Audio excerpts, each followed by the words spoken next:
Welcome to Critic Cinema. This is Josh, where we talk about movies and we just discuss them. Today we're going to be talking about Frankenstein, 1931 version, the classic. It was produced by Carl Lamau. I hope I say that right. And then it was directed by James Whale.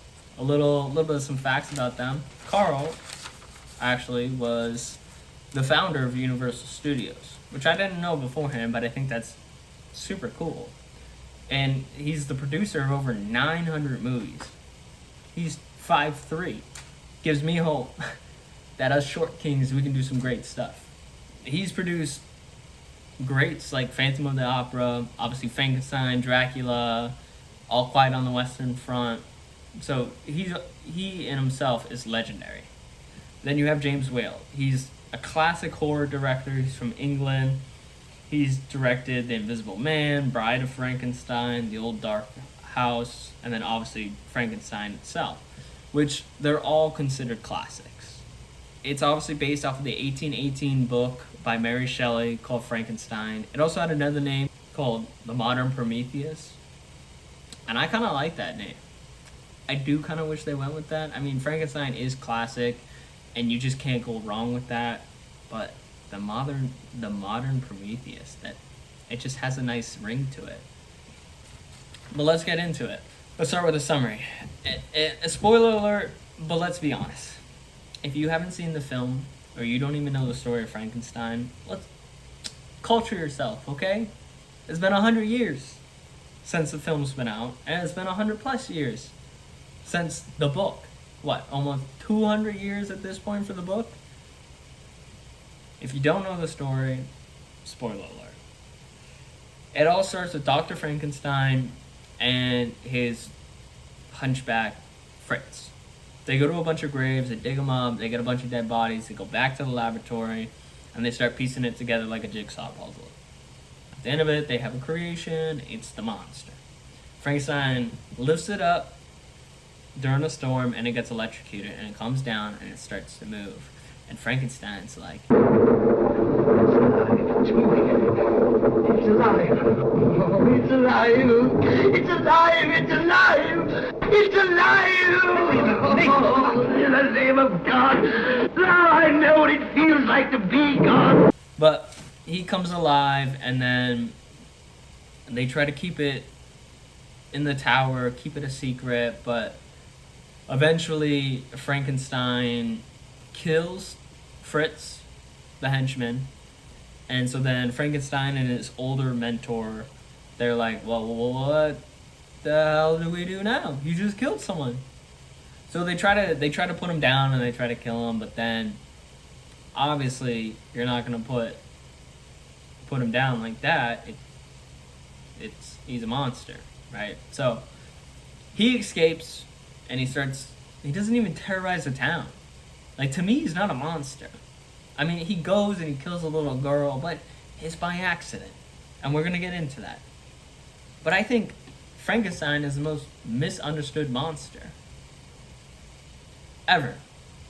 At the end of it, obviously, there's the classic scene of he's in the windmill, and then the mob, they go and they burn it to the ground, right? That's pretty much the story of Frankenstein. And most people take it as like it's just a monster and he's terrorizing the town, and you kind of feel bad for him, you kind of don't. But the whole movie, it raises questions of, at least for me, nature versus nurture, in a sense. I mean, in the beginning, it starts with Fritz breaking into a laboratory, and there's two brains. There's the brain of, a genius, and there's a brain of a criminal. And, of course, as henchmen do, he dropped the good brain. So he had to go back, and he had to go, is it me, or is it always the henchmen that mess things up? I mean, at this point, you just got to do it yourself, right? If you learn anything from these movies, it's you never trust the henchmen. But he goes back, he gets the criminal brain, he brings it to Frankenstein, they do the thing, right? And you just kind of ask yourself, well, is he really that bad? Is it really his fault?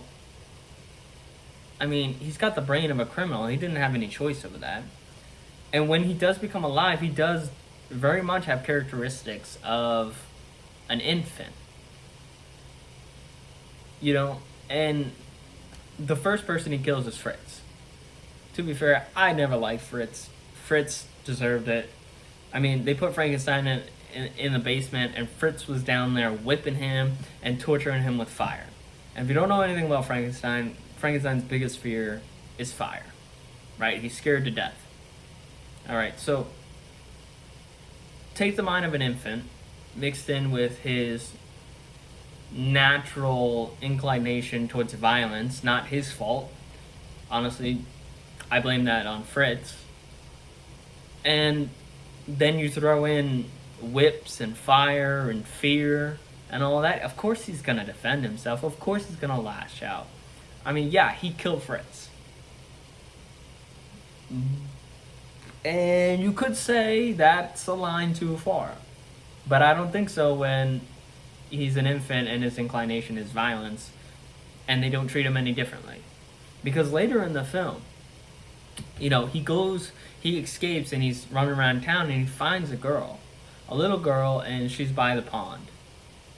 And in this moment, you really see the humanity of the monster.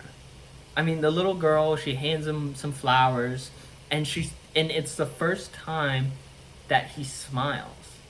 And to me, I think it's the first time in the film that he's shown any sort of love and affection. He receives it and he understands and he goes with it. And they're throwing flowers into the pond and he's laughing and they're having a good time, and then he picks up the girl and he throws her in the pond and she drowns. Okay, right, you could say that's kind of messed up. It is, but when you put it in the lens of, I mean, he was having fun and he's like an infant. Like, you ever watch infants? They do things without thinking because they're having fun. But any adult is like, you shouldn't do that. You know? He killed the girl and it's upsetting. But it was an accident. And he didn't know any better. And so I feel you can't really blame him for that. And then at the end, you know, he defends himself against Frankenstein. Like, Frankenstein's hunting down in the mountains. They come face to face. And he tries to attack him with fire, Frankenstein. And obviously the monster does not like fire. So he defends himself. And he knocks him out. But he doesn't kill him. He doesn't leave him. He takes him back to the watchtower. It's kind of like he's got to save his master, his father, in a sense. But then it's also weird how they did it, because at the end he also does attack him and throw him off the windmill.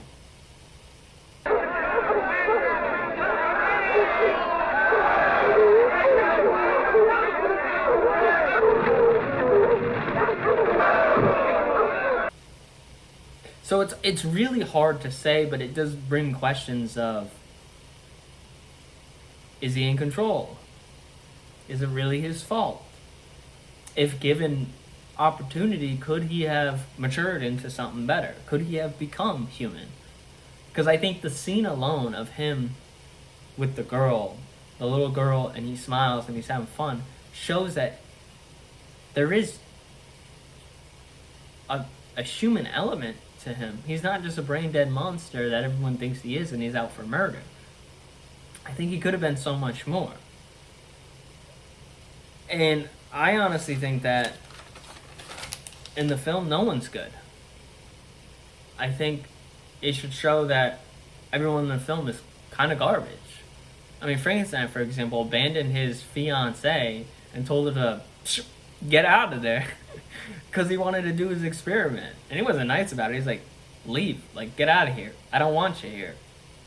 I don't know, that seems kind of like a dick move to me. And then the cast around him was hilarious. I mean, right off the bat, Frankenstein's friend hits on his fiancée. Victor, you're a dear. You know I'd go to the ends of the earth for you. I shouldn't like that. I'm far too fond of you. I wish you were. Not a good person. And then His father is a savage, okay? His father is an absolute savage. Nothing the burgomaster can say can be of the slightest importance. Yes, we know all about that, but what do you want? I know that. Don't keep on saying so, you idiot. And good riddance to you. What a forsaken place here. You're trying to burn it down, eh? What's that for, eh? What?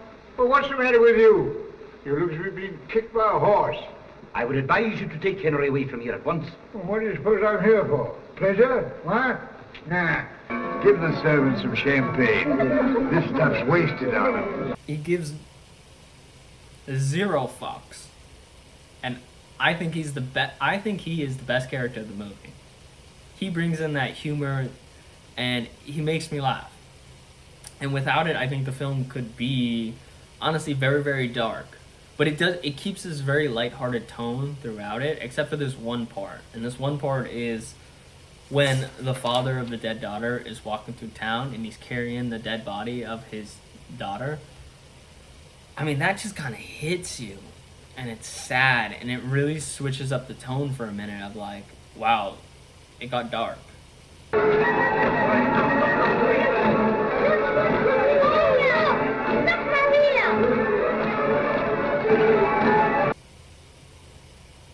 And they tackle these dark elements in such a light-hearted tone, but it's very well done.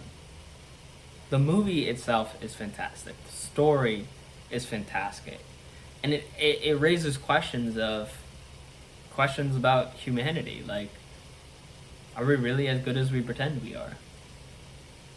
Is the monster not better than us? Is he just a circumstance of his environment? I mean, I don't think he's a monster. I really don't. I defend that guy to the fullest. All in all, at the end of the day, I feel bad for him. I mean, he died a horrendous death. They burned him alive in a windmill. And for a guy who's deathly afraid of fire, that's pretty fucked up, in my opinion.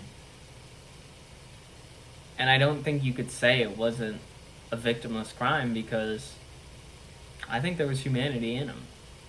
And I think he could have matured into something, that could have felt things. He could have been more than just a monster. So, thanks for listening to my rant. Again, this is Josh with Critic Cinema. If you like what you listen to, like, subscribe. I know it's kind of a rant.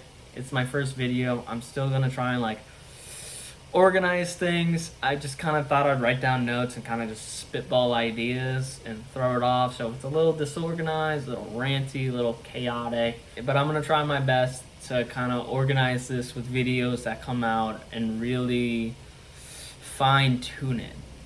So hopefully you stick around and you watch more of my videos. Hopefully I can have more out soon. But thanks for watching.